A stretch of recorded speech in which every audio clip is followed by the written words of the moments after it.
First, you have some time to look at questions 1 to 8. Pause the recording for 30 seconds. You will see that there is an example that has been done for you. On this occasion only, the conversation relating to this will be played first. Good afternoon, Denham's Shipping. How can I be of service?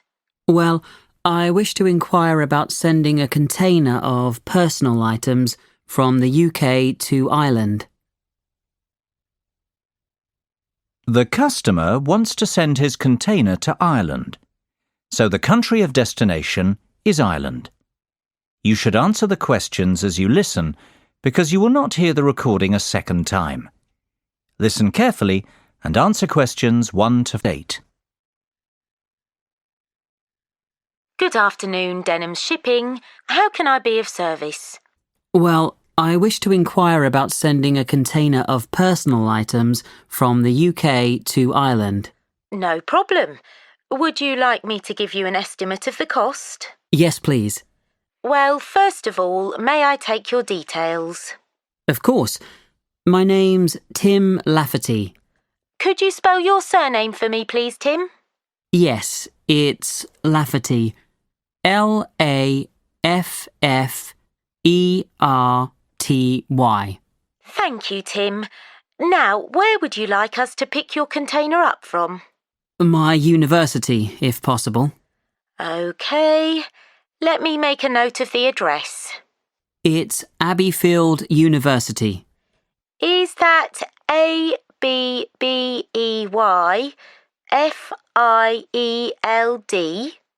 That's right. Park Street, Brighton. Perfect. And may I take down your postcode too? It's BR8 9P3. Great. Thank you, Tim. Have you the container's measurements? I do. It's approximately 2.5 metres long by 1.25 metres wide. I see. Quite a big one then. Indeed. And the height? I make it 1.20 metres deep. So that's 2.5 by 1.25 by 1.2. Right. And what will actually be in the box, Tim? Oh, mostly old uni books. OK. And some music albums. Anything else? Yes, a little bit of stationery. I see. And could you put an estimate on the value of the items? The books are quite valuable. They're worth around £1,800. The music albums, maybe half that, say £900. And you can put the stationery down as £300. Before listening to the rest of the conversation, you have some time to look at questions 9 and 10. Pause the recording for 30 seconds. Now listen and answer questions 9 and 10. OK. And will you be purchasing contents cover from us also?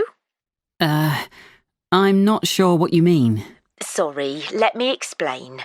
Because your items are worth more than £2,000, we recommend that you purchase insurance to cover yourself in the event of damage or loss. Makes sense. What are my options?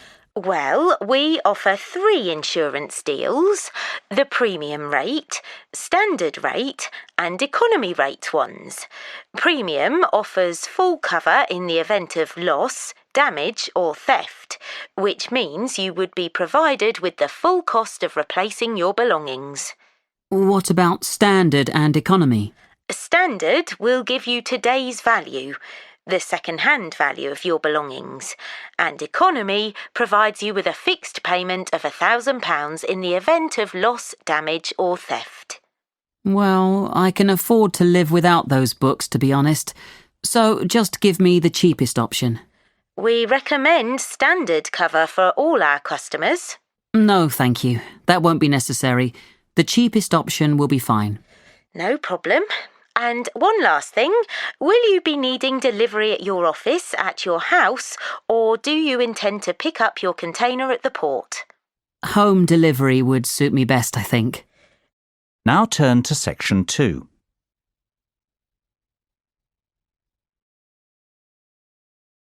Section 2. You will hear a tour guide talking to her tour group.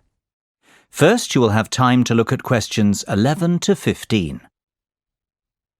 Pause the recording for 30 seconds. Now listen carefully and answer questions 11 to 15. Well, we certainly have a busy day ahead of us, so let's get started, shall we? You'll find a map of the museum with the itinerary I've just handed out. The museum's our first port of call, so let's have a look at the map now.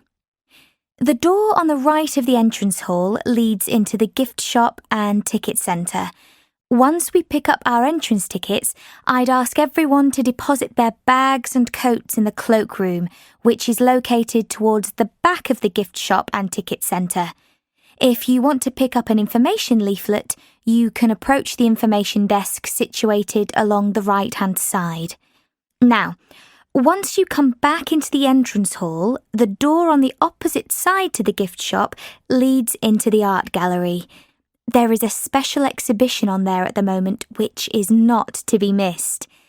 If you continue on up the entrance hallway, that leads into the main exhibition centre. At the back left-hand side, there are some toilets. Beside the toilets, you'll find the 3D theatre. I strongly recommend that you make time for the 30-minute presentation in the theatre. It is well worth a viewing. Running along the right-hand side of the main exhibition centre is the Modern Art Studio. Here, not only can you view some of the most famous works of the 20th century, but you can also sit in on a workshop run by a local artist. So, that's the art museum. Before you hear the rest of the discussion, you have some time to look at questions 16 to 20. Pause the recording for 30 seconds. Now listen and answer questions 16 to 20. Next on the itinerary is the aquarium. Depending on how long we spend at the museum, we might have to give this one a miss. It's not what I'd call a highlight of the day, but it would be a shame if we didn't get to see it, as it's en route to the Solheim Country Club, where we're booked in for lunch at 1 o'clock. Originally, we had planned to stop off at the Milltown Winery afterwards, but we've had to scrap that plan. Otherwise, we'd never get to the zoological gardens before closing time. We have pre-booked the gardens and must be there by 2:30, so no dilly-dallying please after lunch. Straight back onto the bus.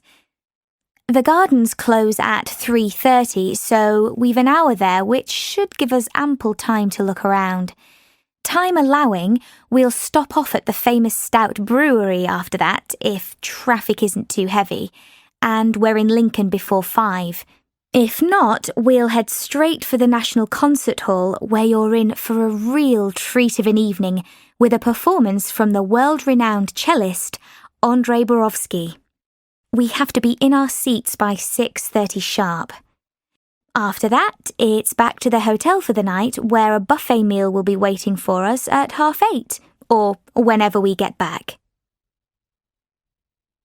That is the end of section 2. You now have half a minute to check your answers. Pause the recording for 30 seconds. Now turn to section 3. Now turn to section 3. Section 3. You will hear a discussion between two work colleagues and their manager about the restructuring of their company. First, you have some time to look at questions 21 to 25.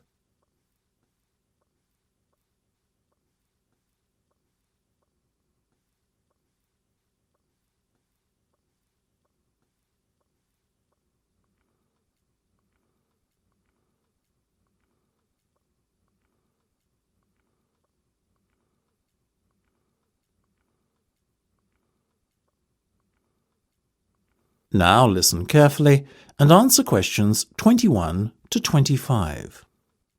Come in, both of you. I believe you wanted to talk to me about something, is that right? Yes. Basically, all the staff are concerned about what the restructuring of the company is going to mean for them. None more so than myself and Nam, as we are the newest members.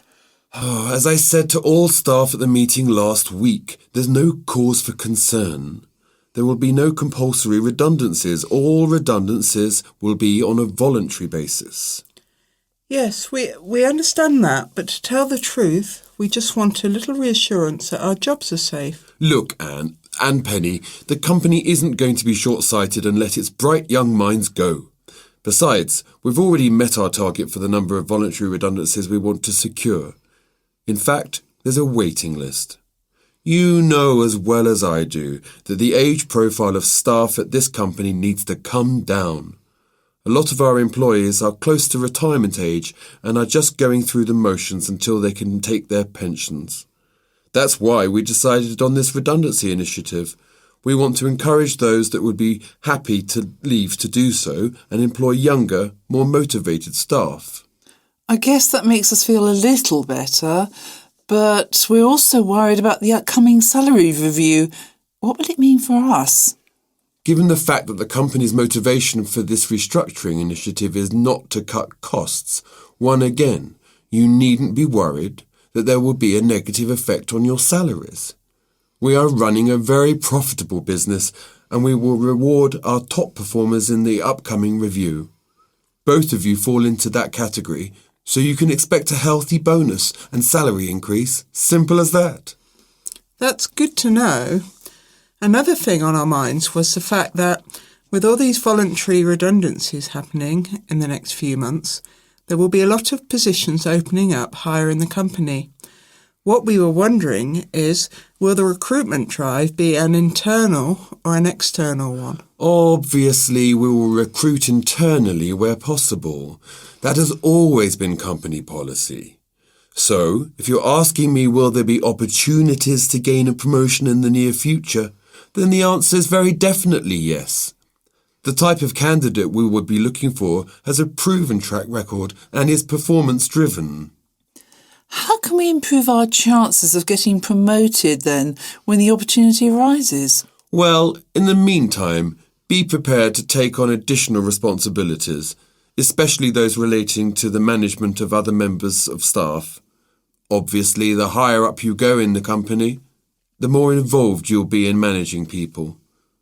What the management team is looking for then is proof that you can work effectively with and manage other members of staff. Before you hear the rest of the discussion, you have some time to look at questions 26 to 30.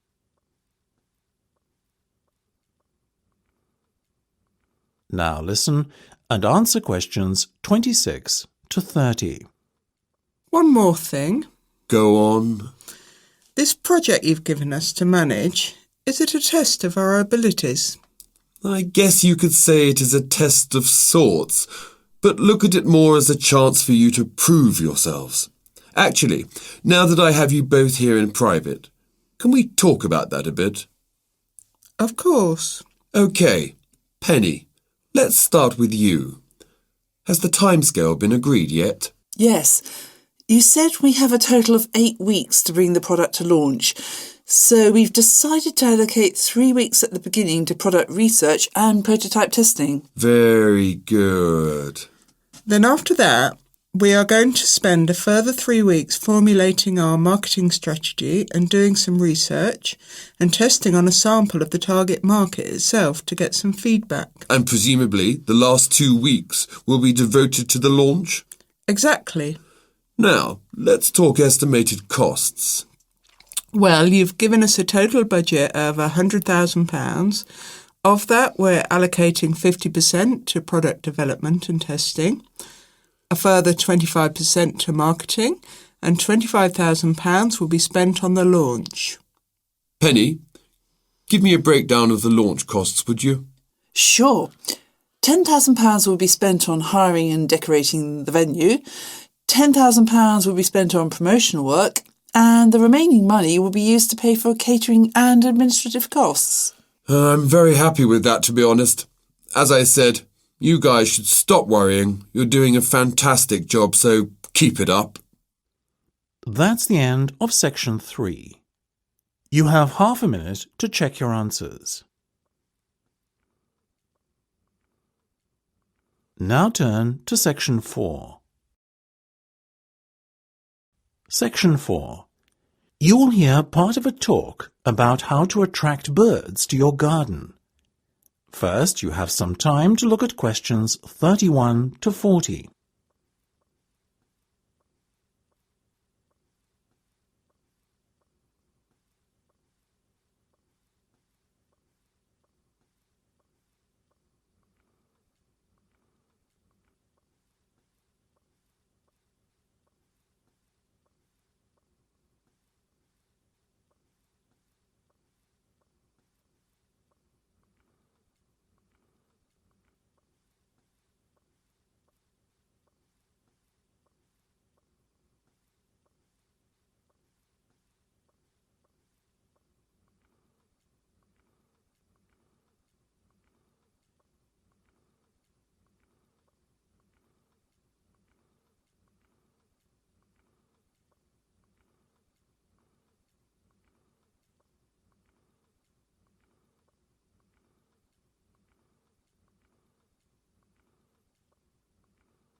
Now listen carefully and answer questions 31 to 40. The best way to attract birds to your garden is by satisfying their basic needs, which are the need for water, the need for food, and the need for safety. Birds drink water and bathe in it, and many also use it to make mud to build their nests. A simple bird bath, which can be nothing more complicated than a shallow dish, will therefore attract birds. Don't use tin pans, as these get hot under the heat of the sun. In fact, a cement bowl is probably going to be the most effective bath to use. But make sure that it is no more than 6.5 centimetres deep. The best time of all to attract birds to your garden, and indeed the time when they need your help most, is during the winter season. During summer, birds can find most of their food on their own and are largely self-sufficient. In winter, however, they benefit greatly from the help of their human friends. Often, when it is cold, an ice or frost crust may form over the ground, covering the birds' natural food supply. It is when this happens that they really need your help with feeding. It is probably best, though, to start feeding from late autumn onwards. That way the birds will become used to finding food in a certain spot. So later, after the onset of the winter, they will become a permanent feature in your garden. Put food out at night so that the birds will find it the next morning. And whatever you do, make sure that you make your feeder accessible from a raised landing area only. Otherwise, you will find yourself attracting some unwanted pests such as rodents like mice and, worse still, rats. Continue feeding until early spring, when food becomes plentiful again. If you cannot serve them insects, then try to give the birds suet, a form of beef fat. You can buy this cheaply at pretty much any meat market, so it won't cost you an arm and a leg. As well as being nourishing, suet also has the advantage of not freezing during cold weather. Many birds will also enjoy crumbs, nuts and seeds. You can even serve them boiled potatoes and hard-boiled eggs, provided these are finely chopped. Other foods you probably have lying around in your store cupboard may also be used. Try feeding them raisins, figs, dried fruit generally, biscuits, boiled rice, and so on as well. If you want to build a birdhouse or nesting box, I would encourage you to proceed by all means. These offer fine protection, especially for the smaller and more vulnerable species. You can buy ready-made nesting boxes and shelves for a very reasonable price these days. Alternatively, if you fancy doing a little DIY, they are not very difficult to build either. Most birds prefer houses made of rough slabs of wood covered with bark, which to the birds feels quite authentic and natural. If at all possible, try to match your birdhouse to the surroundings as well. So, if you paint your birdhouse, be sure to use a dull grey-green or brown colour. The simplest type of birdhouse to construct yourself consists of a hollow branch nailed to a tree. When you are erecting your birdhouses, be sure to place them a good distance apart from one another. Few bird species enjoy nesting in close proximity to competitors of their own kind. Cleanliness is vitally important too. Your bird nest should be cleaned out yearly to make room for new nesting material to be brought in by their seasonal tenants. Early autumn is the best time to prepare your birdhouse, as the new season's chicks will have hatched and flown the coop, so to speak. Once cleaned, your birdhouses will be ready to welcome their spring visitors once they return to your neighbourhood early the next year. That is the end of section 4. You now have half a minute to check your answers.